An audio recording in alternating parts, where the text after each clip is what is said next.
علی بخش سولنگی کی رپورٹ کے مطابق دعوت اسلامی ٹنڈو جام کے تحت جامعۃ المدینہ فیضان بغداد مقیم نزد بیساکھی پیر کی صفائی تقریر سے خطاب کرتے ہوئے مبلغ اسلام اسلامی رکن شورا حاجی محمد علی اطاری نے کہا، جو شخص کسی راستے میں حصول علم کی خاطر چلا ہو تو اللہ تعالیٰ اسے جنت کی راہوں میں ایک راہ پر چلا دے گا، اور بلا شبہ فرشتے طالب علم کی رضا کی خاطر اپنے پر بچھا دیتے ہیں، اور صاحب علم کے لیے سمانوں میں بسنے والے، زمین میں رہنے والے اور پانی کے اندر مچھلیاں بھی مغفرت کی دعا کرتی ہیں۔ عید قریب آتے ہی اسٹوڈنٹ پیشہ عناصر متحرک ہو گئے تو دوسری جانب پولیس بھی ان ایکشن دکھائی دے رہی ہے۔ اے ایس پی اور رائے ونڈ سرکل سردار عثمان سلیم کی زیر نگرانی ایس ایچ او رائے ونڈ سید وقار بخاری نے جرائم پیشہ عناصر کے گرد گھیرا تنگ کر دیا۔ سٹی رائے ونڈ کی حدود میں ڈکیتی کی وارداتوں میں ملوث ایک اور گینگ گرفتار کر لیا گیا۔ چوکی incharge bypass sub inspector Mohammad Afzal نے ٹیم کے ہمراہ کارروائی کرتے ہوئے ڈکیت گینگ کے 2 ملزمان کو گرفتار کر کے اسلحہ اور وارداتوں میں استعمال ہونے والی گاڑی بھی برآمد کر لی۔ ملزمان کی شناخت ندیم اور شان علی کے نام سے ہوئی۔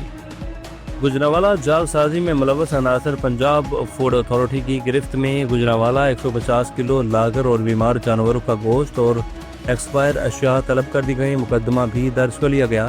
ڈی جی فوڈ اتھارٹی کے حکم پر میٹ سیفٹی ٹیم نے نوشہرہ روڈ پر واقع کلاٹر ہاؤس پر کارروائی کی۔ غیر قانونی مشربہ خانے میں صفائی کے انتہائی ناقص انتظامات پائے گئے۔ مین جی ٹی روڈ اور اٹاوا پر واقع معروف ریسٹورنٹ کو انتہائی ناقص انتظامات پر بھاری جرمانے بھی عائد کیے گئے۔ پروسیسنگ ایریا میں بدبودار ماحول اور گندا پانی موجود تھا۔ سستے داموں بیمار اور لاگر جانور خرید کر ذبح کیا گیا تھا۔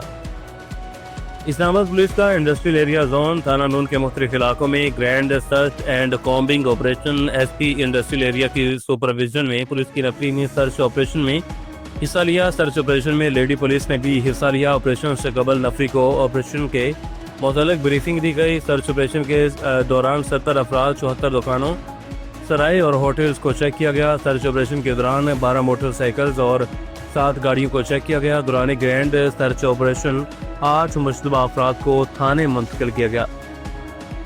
غازی خان میر حیدر علی لاشواری کی رپورٹ کے مطابق ڈیجی خان کمشنر اشفاق احمد چودھری کی زیر صدارت اجلاس کھچی کینال اور ممکنہ سیلاب کے معاملات کا جائزہ۔ ایڈیشنل کمشنر سید حمید عالم اور دیگر افسران موجود۔